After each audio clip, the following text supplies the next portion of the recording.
The oft-glitched Christian notion of heaven, a blissful realm of harp-strumming angels, has remained a fixture of the faith for centuries.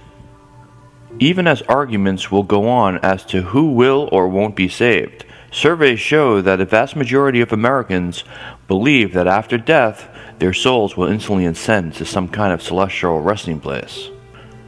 But the truth is, heaven is not open to us yet. The dead sleep till the second coming of Christ. There will be two resurrections. The first will be when Jesus calls those loyal to the Ten Commandments and testimony of Jesus Christ, which we read in Revelations 22:14, who are saved, which is to those who sleep, are dead, and those who are still alive to meet him in the air. Behold, I show you a mystery. We shall not all sleep, but we shall all be changed in a moment, in the twinkling of an eye, at the last trump. For the trumpet shall sound, and the dead shall be raised incorruptible, and we shall be changed. Then we, which are alive and remain, shall be caught up together with them in the clouds, to meet the Lord in the air, and so shall we ever be with the Lord. Blessed and holy is he that had part in the first resurrection. On such the second death had no power, but they shall be priests of God and of Christ, and shall reign with him 1,000 years. I tell you, in that night there shall be two men in one bed. The one shall be taken, and the other shall be left. Two women shall be grinding together. The one shall be taken, and the other left. Two men shall be in the field. The one shall be taken, and the other left.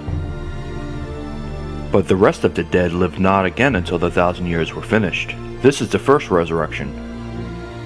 Then the second resurrection will be the final judgment of the wicked people, left behind after the 1,000 years are up. And I saw the dead, small and great, stand before God, and the books were opened. And another book was opened, which is the book of life. And the dead were judged out of those things which were written in the books, according to their works. And the sea gave up the dead which were in it, and death and hell delivered up the dead which were in them, and they were judged every man according to their works. And death and hell were cast into the lake of fire. This is the second death. And whosoever was not found written in the book of life was cast into the lake of fire. The second death will be complete destruction of body and soul back to oblivion.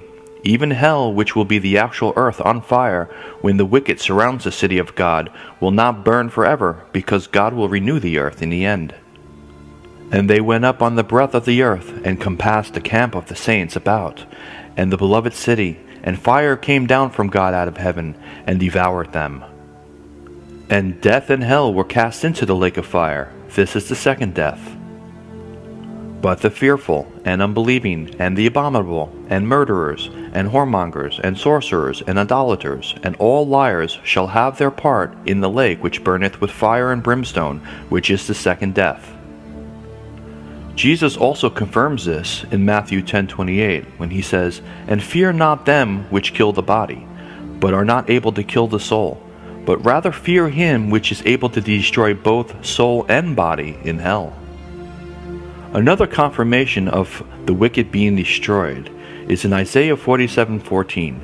Behold, they shall be as stubble, the fire shall burn them, they shall not deliver themselves from the power of the flame, there shall not be a coal to warm at, nor fire to sit before it. We also read in Malachi 4:3, And ye shall tread down the wicked, for they shall be ashes under the soles of your feet, in the day that I shall do this, saith the Lord of hosts. We even read in Ezekiel chapter 28 verses 11 to 19, where God prophesies what he is going to do with the devil.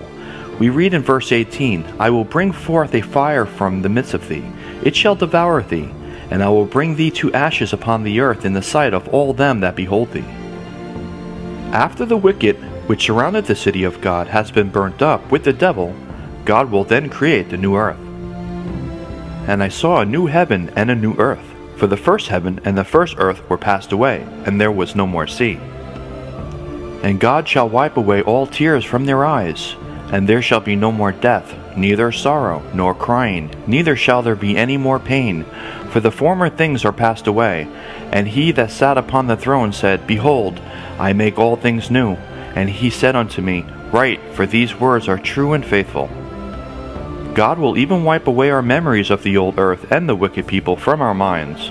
We cannot enjoy heaven if we're still sorrowing for those we love that were wicked.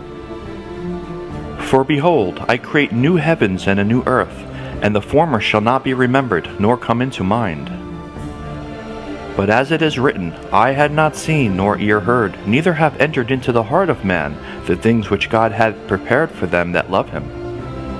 Blessed are they that do his commandments, that they may have right to the tree of life, and may enter in through the gates into the city. So may God bless you, your family, and keep you all safe from the coming storm.